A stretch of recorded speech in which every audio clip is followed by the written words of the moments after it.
Excuse me doctor, ও কেমন আছে? আপনি ওনার স্বামী? জি। আপনি ওনার স্বামী হয়ে ওনার মেডিকেল হিস্ট্রি জানেন না? মেডিকেল হিস্ট্রি মানে আমি ঠিক বুঝলাম না। ওনার তো মাইনর হার্ট অ্যাটাক হয়েছে, এর আগেও দু একবার হয়েছে, এখন অনেকটা সুস্থ আছে। এটা খেয়ে নাও। আমি বলছি না, ডক্টর বলেছে। ডক্টর বলেছে একটু খেয়ে তারপর মেডিসিন নিয়ে রেস্ট করতে। আপনাকে আমি সন্ধ্যায় এসে নিয়ে যাব। আপনার যদি কিছু প্রয়োজন হয় তাহলে আমাকে ফোন করবেন, আমি উঠি। ও, আপনার নাম্বারটাই তো আমার কাছে নেই। আপনার নাম্বারটা একটু বলবেন? আমি আসি তাহলে, কিছু দরকার হলে ফোন করবেন। এক্সকিউজ মি, আমি পে করছি। আপনি ওনার থেকে কেন বিল নিচ্ছেন? আপু উনি তো আপনার স্বামী, আর উনি আপনার সব কাগজপত্র সই করে দিয়েছি। কাগজপত্রে সাইন করলেই তো সে স্বামী হয়ে যায় না। কাল যদি আমার বাসার ওয়াচম্যান এসে সব কাগজপত্র সই করে দেয়, তাহলে তো সে আমার স্বামী হয়ে যাবে না। আমি আর ওয়াচম্যান কি সেম হলাম নাকি?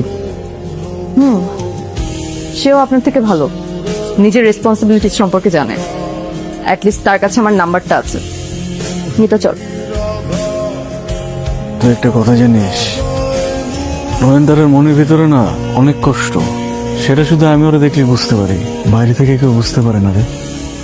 যাই বলিস, এতগুলো মানুষের সামনে না এটা করা উচিত হয় না। করবে না কেন? আমার জন্য কি করছি? আমি তোর জন্য কিছুই করি নাই। হাজবেন্ড হিসেবে যে দায়িত্ব থাকে আমি কোনোটাই পালন করি নাই। বন্ধু, তুই লাস্ট কবে কেঁদেছিলি মনে আছে? মনে নেই?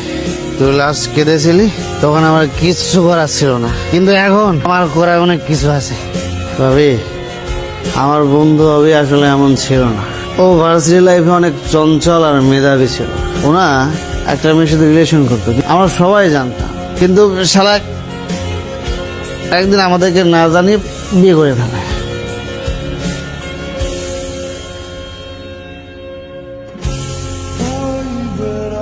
মানে মরে গেল।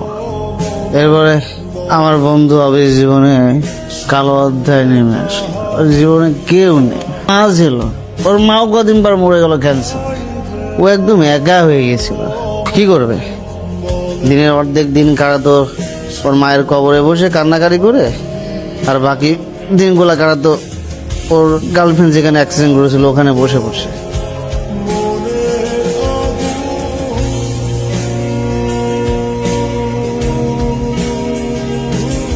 তোমাদের সম্পর্কটা আমার মনে হয় ঠিক যাচ্ছে না, এটা আমার চোখে পড়েছে। আমি ঠিক বলছি তো বাবা? জি আন্টি, আপনি ঠিকই বলেছেন। তুমি কি আমাকে এখনো আন্টি বলে ডাকবে? না না, সরি মা, আপনি ঠিকই বলেছেন। আমি বুঝতে পেরেছি ও কেন এমন করছে। এই প্রথম আমার কথা মতো ও জীবনের একটা বড় সিদ্ধান্ত নিয়েছে, তোমাকে বিয়ে করতে রাজি হয়েছে। কারণ তোমার মৃত্যু পথযাত্রী মাকে আমি কথা দিয়েছিলাম, আর সেই জন্য ও আমার কথাটি রেখেছে। তাই সংসারটা বাবা তোমাকেই বাঁচাতে হবে। মা, আসলে আমি জানি না আমাদের কপালে কি আছে, কিন্তু আমি আমার জায়গা থেকে শতবার চেষ্টা করব। কিন্তু আমার মনে হয় নয়নতারা খুবই ভালো মনের একজন মানুষ। মায়ের সাথে অভিনয় করিস, ভালো থাকার অভিনয়? মায়ের সাথে কিসের অভিনয় রে? হ্যাঁ, আসলে মা, আমি যে কিসের মধ্যে দিয়ে আছি সেটা হয়তো আমি নিজেও জানি না। আমি যাকে ভালোবাসলাম সে তো আমাকে ধোকা দিয়ে চলেই গেল। তোর এই সব কিছুর জন্য কোনোভাবে কি আমাকেই দায়ী করিস? কি যে বলো না মা, আমি তোমাকে কেন দায়ী করব? ওটা হয়তো আমার ভাগ্যের দোষ, না হলে এমনটা কেন হবে বলো? আমি চাই রে বেশিক্ষণ থাকলে তোর সামনে থেকে আর যেতে পারবো না।